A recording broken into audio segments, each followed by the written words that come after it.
رب العالمين والصلاة والسلام على حبيبه محمد وآله وصحبه أجمعين. أعوذ بالله من الشيطان الرجيم. بسم الله الرحمن الرحيم. ومن الناس من يعبد الله على حرف فإن أصابه خير اطمأن به وإن أصابته فتنة انقلب على وجهه خسر الدنيا والآخرة ذلك هو الخسران المبين. يدعو من دون الله ما لا يضره وما لا ينفعه ذلك هو الضلال البعيد.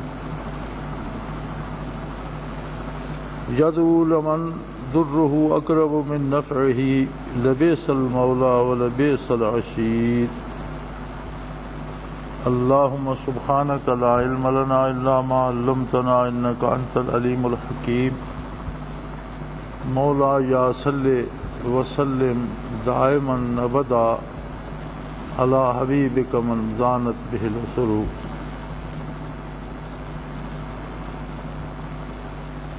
اللہ جل شانہ کا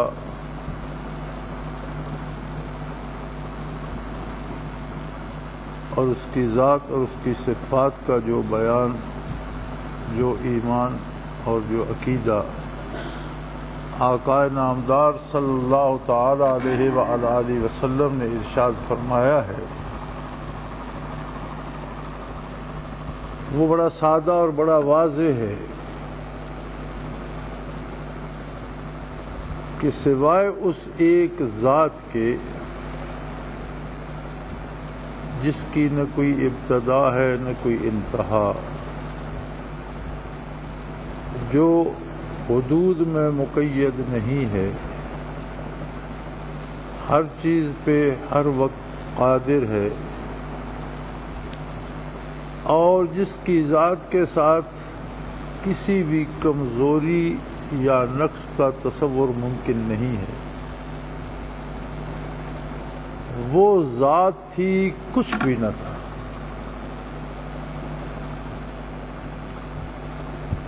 پھر اس نے اپنی پسند سے، اپنی مرضی سے ایک کائنات تخلیق کر دی، اور اسے اتنا وسیع تر بنا دیا کہ انسان شاید قیامت تک بھی اس کی وسعتوں کی انتہا کو نہ پا سکے.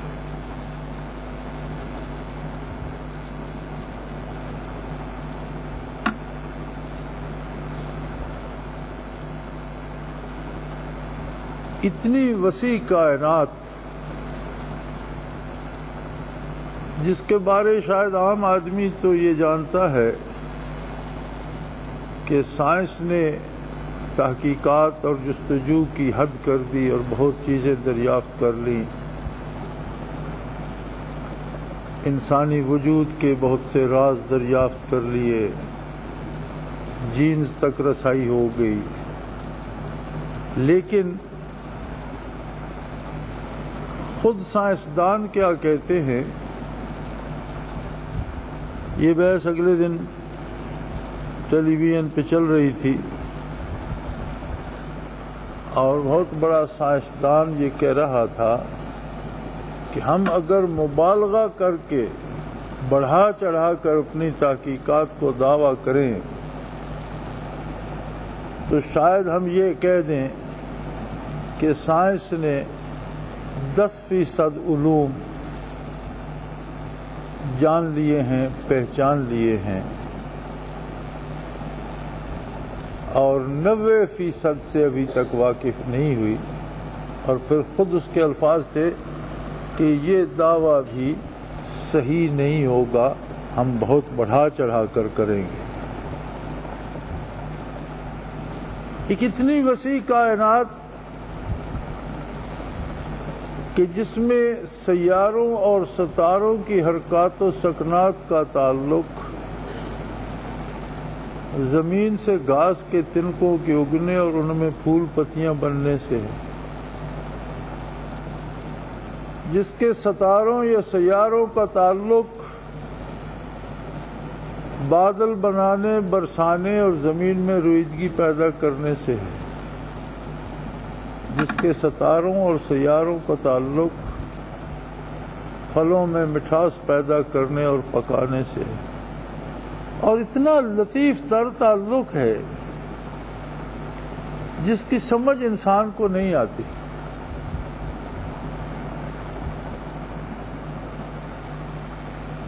سویڈن ایک ایسا ملک ہے جو عالمی جنگوں میں بھی لڑائی سے محفوظ رہا، تو کسی طرف بھی اس نے حصہ نہیں لیا۔ اس کے پاس بے پناہ وسائل ہیں،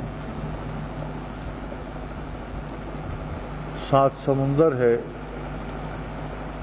اور بہت بڑا وسیع سمندر ہے، بڑا مد و جزر ہوتا ہے۔ تو کچھ عرصہ پہلے انہوں نے یہ فیصلہ کیا کہ جہاں ہماری بندرگاہ ہے، جہاں ہم جہاز کھڑے کرتے ہیں،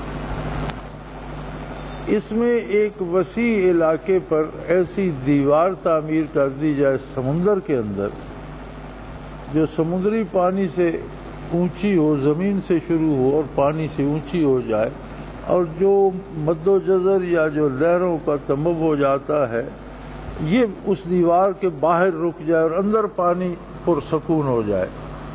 جہاں جہاز کھڑے ہوتے ہیں تو بندرگاہ میں کوئی اتھل پتھل نہ ہو۔ بڑا سرمایہ لگا کر انہوں نے زمین سے زیر آب شروع کر کے پانی کے اوپر تک دیوار بنا دی، ایک طرف سے جہازوں کے آنے جانے کا راستہ رکھا، پانی ساکن ہو گیا۔ اب تھوڑا ہی عرصہ گزرا تو جو مچھلیاں تھیں اس میں وہ مر مر کر اوپر آنے لگیں۔ ایک نئی مصیبت کھڑی ہو گئی، اس پہ بڑا شور ہوا، تحقیق کی گئی تو پتہ چلا کہ یہ جو سمندر میں مد و جزر آتا ہے اور اس کا تعلق چاند کے طلوع و غروب سے ہے۔ جب چاند پورا ہوتا ہے تو بہت زور سے اس میں تموج ہوتا ہے سمندر میں، تو وہ پانی کو الٹ پلٹ دیتا ہے، نیچے کا پانی اوپر آ جاتا ہے، اوپر کا نیچے چلا جاتا ہے۔ جو آکسیجن میں رچ ہوتا ہے، بھرپور ہوتا ہے آکسیجن سے، وہ نیچے جاتا ہے، اور جس سے مچھلیاں آکسیجن لے چکی ہوتی ہیں وہ اوپر آ جاتا ہے۔ تو یہ جو پانی کی اتھل پتھل ہے یہ مچھلیوں کی زندگی کا سبب ہے۔ جب یہ ساکن ہو گیا تو مچھلیاں نیچے رہ گئیں، اور اس میں جب آکسیجن کم ہوئی تو یہ مرنے لگ گئیں۔ چنانچہ انہیں وہ دیوار ہٹانا پڑی۔ اب کتنی عجیب بات ہے کہ کس طرح سے حیات کو کن کن وسائل سے اس نے مربوط کر کے رکھا ہے، اور کس کس طریقے سے زندگی کی چیزیں کہاں کہاں پہنچاتا ہے۔ یاد رکھیں، ہمارا ایمان ہے کہ مخلوق کے وجود میں آنے سے پہلے اس نے فیصلے کر دیے تھے کون کب پیدا ہوگا، اس کی شکل و صورت کیا ہوگی، اس کا ٹیلنٹ کیسا ہوگا، اس کا ذہن کیسا ہوگا، اس کی زندگی کن حالات سے گزرے گی، صحت کیسی ہوگی، رزق کتنا پائے گا، اسے کوئی نہیں بدل سکتا۔ ہر بندے نے اس طے شدہ پروگرام کے مطابق اس دنیا میں آنا ہے اور یہاں سے چلے جانا ہے۔ کوئی کتنا طاقتور ہوا، اتنے طاقتور بھی لوگ ہوئے کہ انہوں نے اپنے خدا ہونے کا دعویٰ کر دیا، لیکن جب وقت آیا تو دنیا سے چلے گئے۔ آج ان کے کھنڈروں پہ لوگ عبرت کی نظر ڈالتے ہیں۔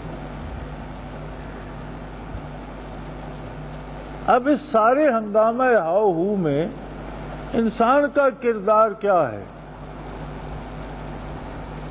کہ صحت و بیماری تو اللہ کی طرف سے ہے، پھر علاج کرنے کا کیا فائدہ؟ روزی اور رزق اللہ کی طرف سے ہے تو محنت کرنے کی کیا ضرورت؟ بات یہ ہے کہ جب بندہ اللہ پہ، اس کی ذات پہ، اس کی صفات پہ ایمان لاتا ہے تو اس کا تعلق بن جاتا ہے خالق اور مخلوق کا، مالک اور مملوک کا۔ اگر بیمار ہوتا ہے تو شفا کے لیے دعا کرتا ہے، تو دعا کرنے کا اس نے حکم دیا ہے۔ دعا کرنا ایک عبادت ہے، جو دعا نہیں کرتے صحت ان کو بھی ہو جاتی ہے۔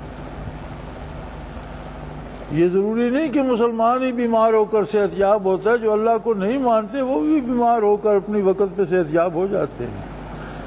لیکن وہ جو لطف ہم کلامی ہے رب جلیل سے، کافر کو وہ نصیب نہیں ہوتا اور مومن کو وہ نصیب ہوتا ہے۔ اگر کوئی دوا کرتا ہے تو اس نے دوا کرنے کا حکم دیا ہے، تو جب بندہ علاج کرتا ہے تو اس کا معنی یہ نہیں کہ وہ یقیناً شفا یاب ہو جائے گا، اگر موت آ گئی ہے تو مر جائے گا، لیکن علاج کرنا اطاعت الہی اور سنت پیغمبر صلی اللہ علیہ وسلم ہو کر عبادت قرار پائے گا۔ حلال روزی کے لیے جائز محنت کرتا ہے،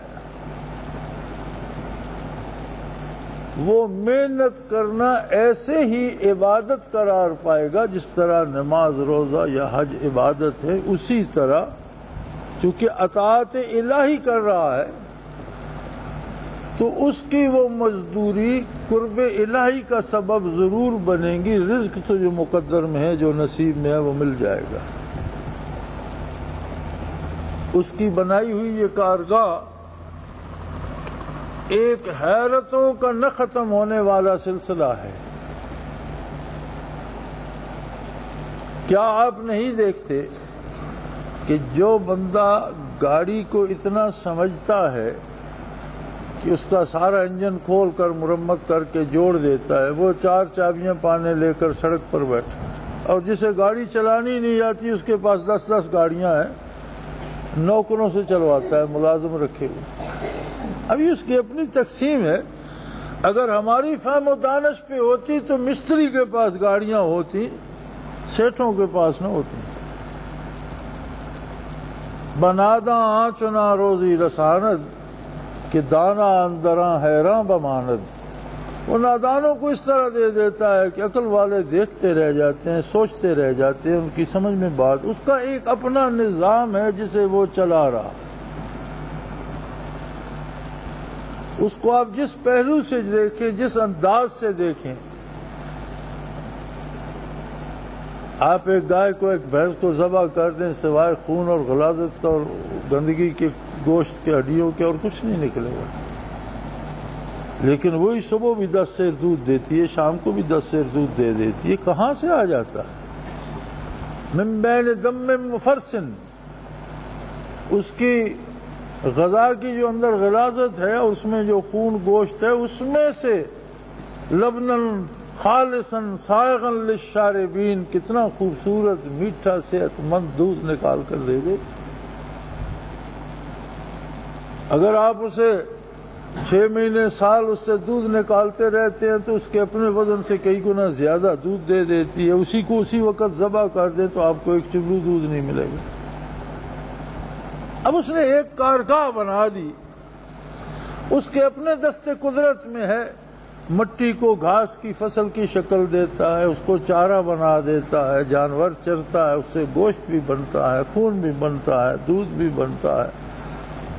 کس کس جگہ کون کون سی چیز کہاں کہاں تبدیل ہوتی ہے۔ 1400 سال پہلے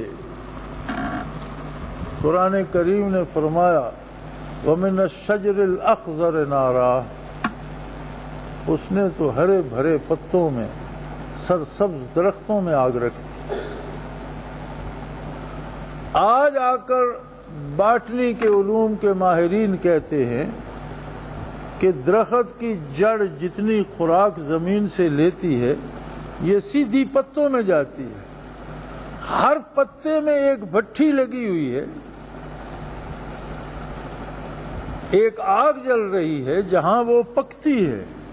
وہ باقاعدہ غذا ہر پتے میں جا کر پکتی ہے اور اس کے مختلف مایع چیزیں بنتی ہیں، مختلف لوشن بنتے ہیں. کچھ ایسی بنتی ہے جو واپس تنے کی غذا بنتی ہے، کچھ ایسی بنتی ہے جو شاخوں کی غذا بنتی ہے، کچھ ایسی بنتی ہے جس سے نئے پتے نکلتے ہیں، کچھ ایسا مادہ بنتا ہے جس سے پھول کھلتے ہیں، کوئی ایسا مادہ بنتا ہے جس سے پھل آتا ہے. اور ایک درخت پر اتنے کارخانے اور اتنی بھٹیاں لگی ہوئی ہیں کہ کوئی گن نہیں سکتا. اب بھلا کوئی جادو ٹونے سے وہاں کیا کرے گا؟ ایک کار گئے حیات ہے، اتنی حساس، اتنی سینسٹیو، اتنی نرم و نازک اور اتنی مضبوط کہ کوئی اس کی ایک تار کو توڑ کر دوسری سے نہیں جوڑ سکتا. وہ خود ہی جہاں سے چاہے توڑے اور جہاں چاہے جوڑے. لیکن لوگوں کا یہ عالم ہے وَمِنَ النَّاسِ مَن يَعْبُدُ اللَّهَ عَلَى حَرْفٍ. یہ اللہ کی عبادت ایسے کرتے ہیں جیسے کوئی کسی دھار پہ کھڑا ہو، کسی پتلی سی لائن پہ کھڑا ہو، کسی کنارے پہ کھڑا ہو. اس کی اس عظمت کو قبول کر کے عبادت کا اصول تو یہ ہے کہ اس کی عظمت کو دل میں لائے، اس پر یقین کرے اور یہ مانے کہ وہ اس قابل ہے کہ اس کی عبادت کی جائے. اور عبادت کو صحت سے، رزق سے، عمر سے مشروط نہیں کیا جا سکتا کہ میں 5 نمازیں پڑھتا ہوں مجھے بخار کیوں ہو گیا، میں روزے رکھتا ہوں اور مجھے زیادہ رزق کیوں نہیں ملتا. اور آج کے دور میں ہر تیسرے خط میں یہ بات ہوتی ہے. میں ذکر بھی کرتا ہوں، نماز بھی باقاعدگی سے پڑھتا ہوں، میری دکان نہیں چلتی. بھائی دکان چلنے کا تعلق نماز سے کہاں سے جڑ گیا؟ دکان کی نماز پڑھتے ہو یا اللہ رب العزت کی؟ اگر اللہ کی نماز پڑھتے ہو تو تم نے اسے قادر مطلق مان کر تسلیم کیا کہ وہ اس قابل ہے کہ اس کے سامنے سجدہ کیا جائے اور کوئی دوسرا نہیں جس کے سامنے سر جھکایا جائے. اب جب اس نے فراخی لکھی ہے فراخی مل جائے گی، جہاں تنگی لکھی ہے تنگی آئے گی. وَأَمَّا الْإِنسَانُ إِذَا مَا ابْتَلَاهُ رَبُّهُ فَأَكْرَمَهُ وَنَعَمَهُ فَيَقُولُ رَبِّي أَكْرَمَنِ. کسی کو آزماتا ہے تو اس کے در پہ دولت کے ڈھیر لگا دیتا، پھر دیکھتا یہ ہے کہ یہ دولت مند یا صاحب اقتدار یا شہنشاہ ہو کر میری عظمت کا اقرار کرتا ہے یا مجھے بھول جاتا ہے اور اپنی منمانی کرتا ہے. وَأَمَّا إِذَا مَا ابْتَلَاهُ، کسی کو دوسری طرح آزماتا ہے، فَقَدَرَ عَلَيْهِ رِزْقَهُ، اس پر بھوک اور افلاس بھیج دیتا ہے، رزق کی تنگی بھیج دیتا ہے. دیکھتا یہ ہے کہ یہ تنگی میں، بھوک میں، افلاس میں بھی میرے ساتھ وہی رشتہ رکھتا ہے جو پیٹ بھر کر کھاتا تھا تو رشتہ تھا، یا صرف روٹی کے لیے رشتہ تھا، تنگی آئی تو چھوڑ بیٹھا. تو قرآن کریم فرماتا ہے کہ لوگوں کا حال یہ ہے، کچھ لوگ ایسے ہیں اللہ کی عبادت تو کرتے ہیں لیکن ایک کنارے پر کھڑے، لائن پر کھڑے ہیں. فَإِنْ أَصَابَهُ خَيْرٌ اطْمَأَنَّ بِهِ، اگر اس کی صحت ٹھیک ہوتی ہے، روزی زیادہ ملتی ہے تو بڑا خوش ہوتا ہے اور عبادت میں بھی جی لگا رہتا ہے، مطمئن ہو جاتا ہے. وَإِنْ أَصَابَتْهُ فِتْنَةٌ، اور اگر آزمائش آ جاتی ہے اللہ کی طرف سے، انقلب علی وجہ، پھر گئی نمازیں روزے بھول گئے، پھر ذکر اذکار چھوٹ گئے. اور بڑی عجیب بات ہے، جی نماز کئی دنوں سے نہیں پڑھ سکے. کیوں نہیں پڑھ سکے؟ طبیعت خراب تھی. بھئی طبیعت خراب تھی تو کیا کھایا نہیں؟ طبیعت خراب تھی تو پیا کچھ نہیں؟ طبیعت خراب تھی تو کیا سوئے نہیں؟ تو زندگی کے سارے معمولات ہوتے رہے، صرف عبادت کے لیے طبیعت خراب تھی، باقی سارے کام چلتے رہے، طبیعت خراب نہیں تھی۔ وہ رشتہ جو رب العالمین کے ساتھ ہے، وہ ایمان جو اللہ کی عظمت پر ہے، اس میں دراڑ آ گئی، وہ کمزور ہو گیا۔ تو قرآن کریم فرماتا ہے کہ لوگ عجیب ہیں، کچھ لوگ تو ایسے ہیں جنہیں دنیاوی فوائد ملتے رہیں تو تسبیح بھی چلتی رہتی ہے، ذکر بھی ہوتا رہتا ہے، تلاوت بھی ہوتی رہتی ہے، سجدے بھی کرتے رہتے ہیں، لیکن کبھی اگر تنگی آ جائے تو گئے بھاگ گئے، نماز بھی گئی، روزہ بھی گیا، ذکر اذکار بھی گئے، ہر چیز چھوٹ گئی۔ اور صرف اسی پہ بس نہیں کرتے پھر یہ ہیں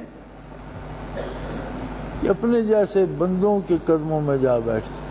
فرمایا خسرت دنیا والآخرہ، یہ وہ لوگ ہیں جنہیں دنیا میں بھی گھاٹا ہے اور آخرت میں بھی گھاٹا ہے۔ اس لیے کہ یدعو من دون اللہ ما لا یضرہ ولا ینفعہ، پھر ایسے لوگوں کے پاس چلے جاتے ہیں جو نہ ان کا کچھ بگاڑ سکتے ہیں نہ سنوار سکتے ہیں۔ اور قرآن کریم بہت باریک اور بڑی خوبصورت باتیں کرتا ہے، فرماتا ہے یدعو لمن ضرہ اقرب من نفعہ، ایسے بندے کی منت کرتے ہیں جس کا نقصان اس کے نفع سے پہلے پہنچتا ہے، یعنی جو جیب میں 4 پیسے ہیں وہ پہلے لے لیتا ہے، نقصان تو ہو گیا، نفع ہوگا یا نہیں ہوگا وہ بعد میں دیکھی جائے گی۔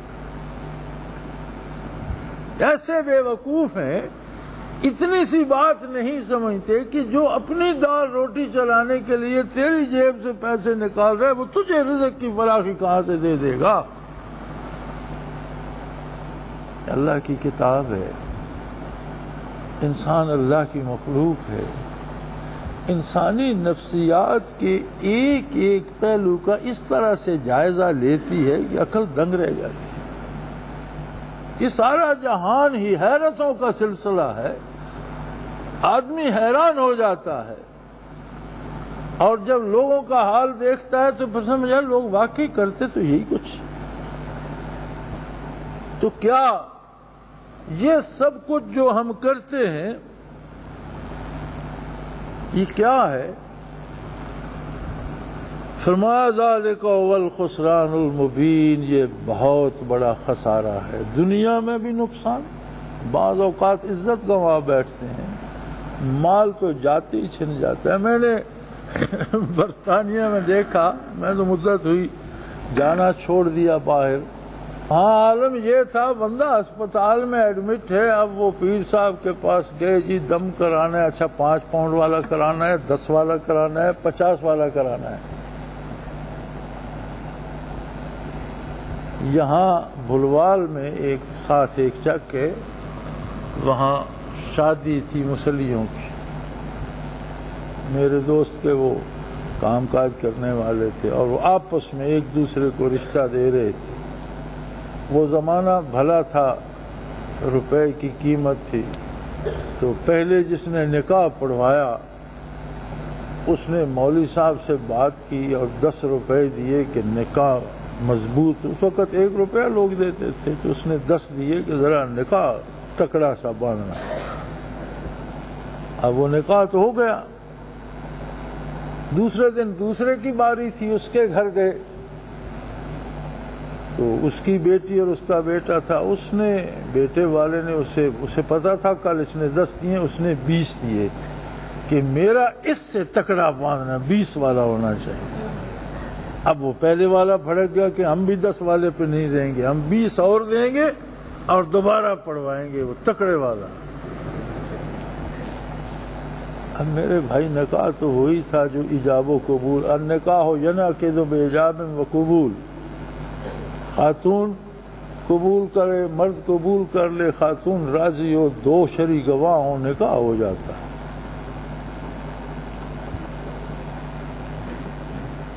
قابل نکاح عورت ہو، کنواری ہو یا بیوہ ہو یا طلاق یافتہ ہو، جو نکاح کر سکتی ہے، اس کی عقل سلامت ہو، کوئی بھی نہ ہو، دو گواہ شرعی ہوں اور ایک مرد ہو جس سے نکاح کر رہی ہے، اب وہ دونوں کہہ دیں، وہ بھی کہہ دے مجھے قبول ہے اور بندہ بھی کہہ دے مجھے قبول ہے، نکاح ہو گیا، بات ختم۔ خطبہ پڑھنا سنت ہے۔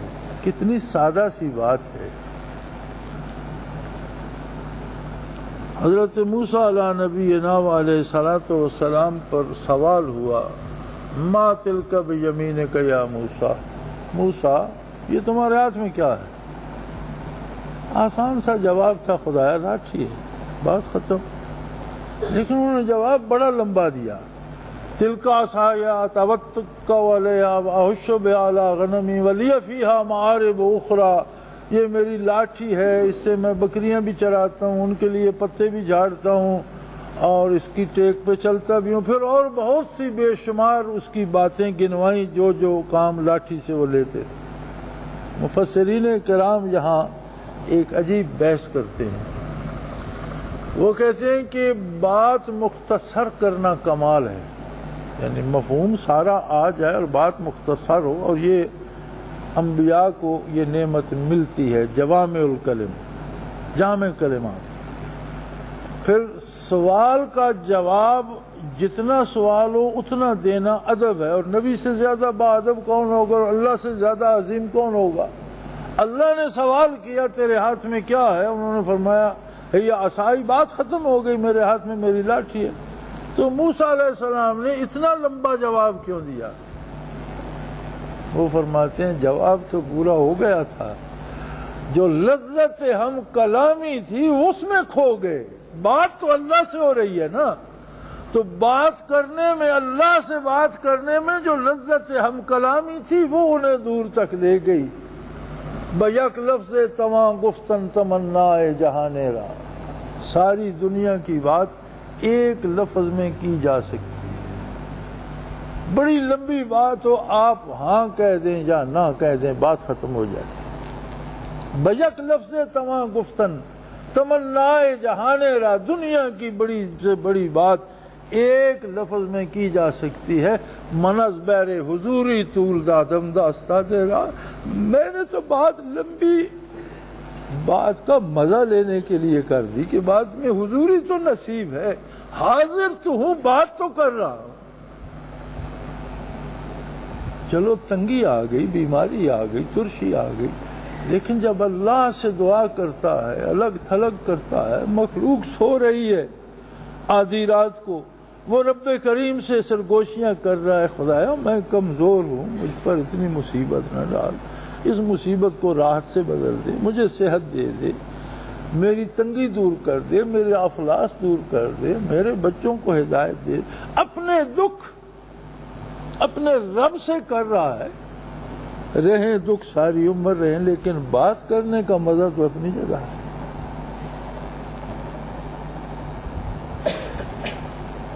جب لوگ اس سے آشنا نہیں ہوتے، اللہ کریم فرماتے ہیں پھر ایسے بے وقوف ہیں، یدعو من دون اللہ ما لا یضرہ وما لا ینفعہ، پھر ایسے بے وقوف ہیں اللہ کو چھوڑ کر اپنے جیسوں کے سامنے ماتھا ٹیکنے لگ جاتے ہیں، جو نہ ان کا کچھ بگاڑ سکتے ہیں نہ کچھ سنوار سکتے ہیں۔ اور مزے کی بات یہ ہے، ضرہ اقرب من نفعہ، بت کے سامنے سجدہ ریز ہو گیا، ایمان ضائع ہو گیا، اس کا نقصان تو پہلے ہو گیا، فائدہ ہوگا یا نہیں ہوگا؟ کسی عامل کے پاس چلا گیا، وہ عقیدہ بھی خراب کرے گا، پیسے بھی جیب سے نکال لے گا، پھر تمہیں کوئی فائدہ ہوگا یا نہیں ہوگا؟ فرمایا کیسے جاہل ہیں، جو خود محتاج ہے، ایک سانس لینے کا محتاج ہے، پلک جھپنے کا محتاج ہے، ایک لفظ بولنے کا محتاج ہے، وہ چاہے تو بولنے دے، چاہے تو روک دے، وہ میرا اور آپ کا کیا سوارے بگاڑے گا میرے بھائی؟ یہ کمال ہے محمد الرسول اللہ صلی اللہ علیہ وآلہ وسلم کا۔ حضور فرماتے ہیں میری مثال ایسے ہے جیسے جنگل میں ویرانے میں آگ جل رہی ہو اور پروانے دھڑا دھڑ آگ میں گر رہے ہیں اور کوئی انہیں پکڑ پکڑ کر آگ سے دور کر رہا اور بچا رہا۔ فرمایا لوگ دوزخ کے کناروں پہ ہیں،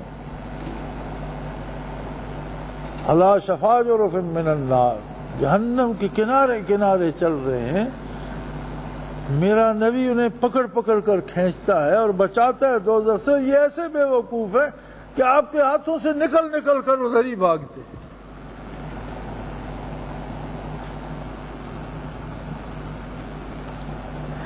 تو ایمان کی بنیاد ہے عظمت الہی کو نہ صرف جاننا بلکہ اسے ماننا اور اس پر یقین کرنا، اس پر قائم رہنا۔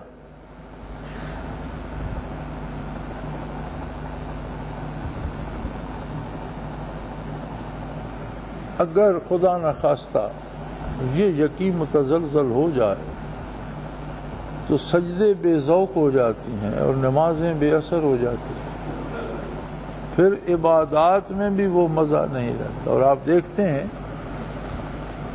کہ لوگ نماز بطور عادت بہت پڑھتے ہیں، بطور عبادت بڑے کم لوگ ہیں جو پڑھتے ہیں۔ ایک عادت بن گئی، وہ عادت پوری کرتے ہیں، آئے بھاگتے دوڑتے آئے، دو چار چھینٹے اڑائے، کچھ بازو گیلا ہوا، کچھ خشک رہ گیا، پاؤں کا کوئی حصہ دھویا، کوئی رہ گیا، نماز کے لیے بھاگتے بھاگتے آئے، رکوع میں گئے تو پھر قیام نہیں کرنا، سیدھے سجدے میں چلے گئے وہیں سے۔ اب اگر رکوع سے کوئی واپس قیام میں نہیں آتا تو قیام فرض ہے، فرض فوت ہو گیا تو اس کا تو سجدہ صاف بھی نہیں ہے، نماز تو باطل ہوگی، ٹوٹ گئی۔ رکوع میں جائیں گے، کمر سیدھی نہیں کریں گے، وہیں سے سجدے میں سجدہ ایک کیا، تھوڑا سا سر زمین سے اٹھایا، پھر جیسے مرغ دانہ چگتا ہے پھر چونچ ماری، بس جلدی جلدی اٹھے بیٹھے، یہ جا وہ جا۔ ایک بیگار تھی، ایک مشقت تھی، ایک فٹیک تھی جو بھگت دی۔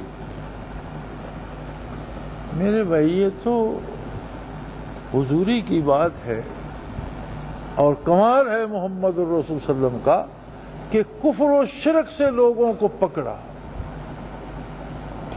اور اللہ کے روبرو کھڑا کر، اور فرمایا اپنی بات اللہ سے خود کر، اور دن میں 5 مرتبہ تو فرض عین ہے، نہیں کرے گا تو مجرم ہے، 5 دفعہ تو ضرور پیش ہو کر اپنی گزارشات پیش کر اس کی رحمت طلب کر، اور مزید اگر چاہتا ہے تو ہر وقت پوچھتا رہ کرتا ہے۔ اب جب رب العالمین کسی کے اتنا قریب ہو کہ اسے چٹھی نہ لکھنی پڑے، اسے درمیان میں کوئی بندہ نہ ڈالنا پڑے، جب جی چاہے براہ راست رب العالمین سے بات کر سکے، پھر اسے کسی کی احتیاج رہ جاتی، پھر وہ کسی کے در پہ کیوں جھکے، کسی کے در پہ ٹھوکر کیوں کھائے، کسی کے دروازے پہ کیوں جائے۔ لیکن جہالت اور ایمان کی کمزوری ایسی مصیبتیں ہیں کہ بندے کو جانے کہاں سے کہاں لے جاتی ہیں۔ بچتا وہی ہے جسے لذت حضوری نصیب ہو جاتی ہے۔ ایمان کا کمال یہی ہے کہ جب آپ اللہ اکبر کرتے ہیں تو سارا جہان کٹ گیا، ساری مخلوق کٹ گئی، ایک تکبیر نے سب کچھ الگ کر کے رکھ دیا، آپ ہوتے ہیں اور آپ کا پروردگار۔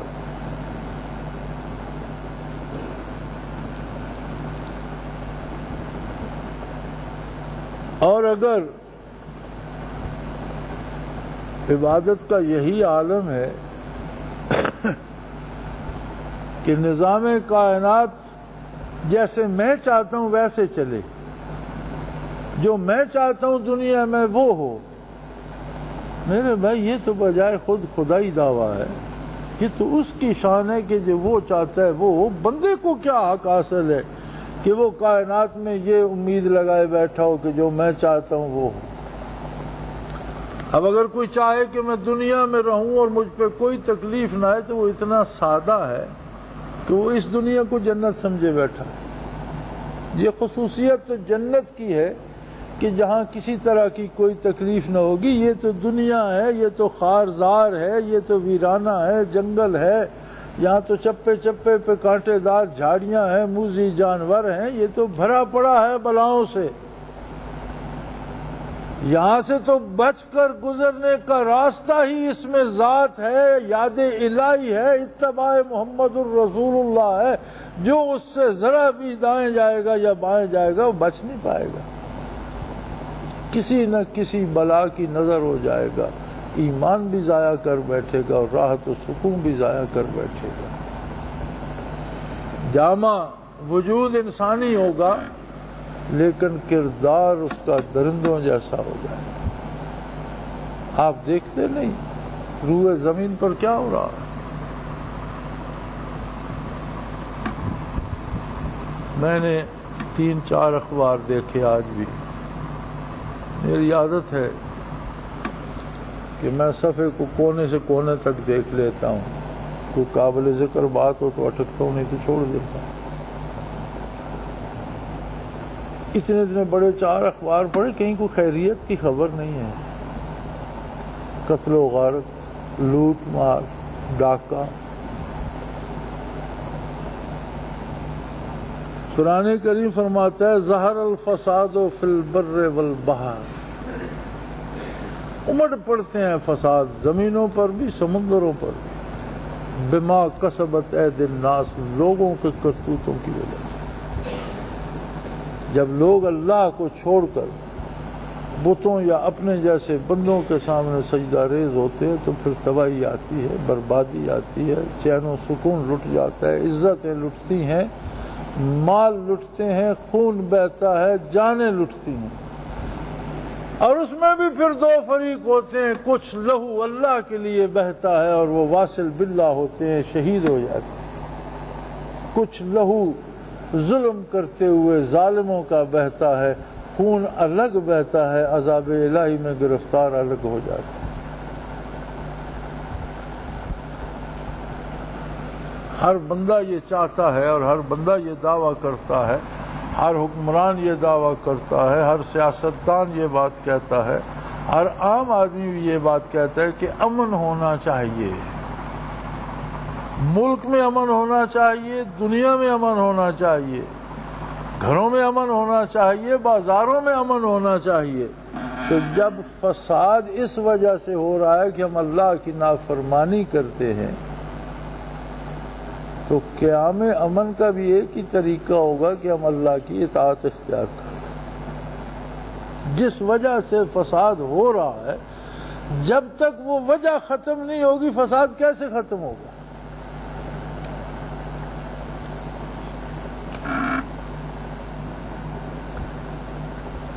کیا عجب دستور ہیں اس نئے زمانے کے لیے، کیا عجب دستور ہیں اس نئے زمانے کے لیے، آگ ہی لائی گئی آگ بجھانے کے لیے۔ اب اس سارے میں ہم تنقید تو کرتے ہیں لیکن کبھی ہم نے اپنے گریباں میں بھی جھانکا ہے کہ میرا کردار شاید کسی فساد کا سبب بن رہا ہو۔ چلو کم از کم میں اپنی اصلاح کر لوں، میں اللہ سے توبہ کر لوں، میں نبی کریم صلی اللہ علیہ وسلم کا دامن تھام لوں تو دنیا کم از کم میرے شر سے تو محفوظ ہو جائے، جو تباہی میری وجہ سے آ رہی ہے اس سے تو بچ جائے۔ یار اتنا تو کر گزرے، بندہ اتنا تو کر سکتا ہے کہ جو خرابی جو تباہی میری وجہ سے آ رہی ہے اس سے لوگوں کو امن نصیب ہو جائے اور لوگ اس تباہی سے بچ جائیں۔ کم از کم جو کوشش کر سکتا ہے وہ یہ ہے۔ اور اگر اطاعت الہی کا پیغام گھر گھر پہنچائے، کسی ایک بندے کی اصلاح ہو جائے، کسی 2 بندوں کو گناہ سے برائی سے روک دے تو اس کا مطلب ہے کہ دنیا کو ان کے شر سے اس نے بچا لیا۔ کتنا بڑا کام ہے۔ اللہ کریم ہمیں کتاب حکیم کو سمجھنے اور اس پر عمل کی توفیق عطا فرمائے، ہمارے گناہوں کو معاف فرمائے اور ہمیں نیکیوں کی توفیق عطا فرمائے اور بنی نوع انسان کو امن عطا فرمائے، مسلمانوں کو زوال اور تباہی سے محفوظ رکھے۔ وآخر دعوانا الحمدللہ رب العالمین۔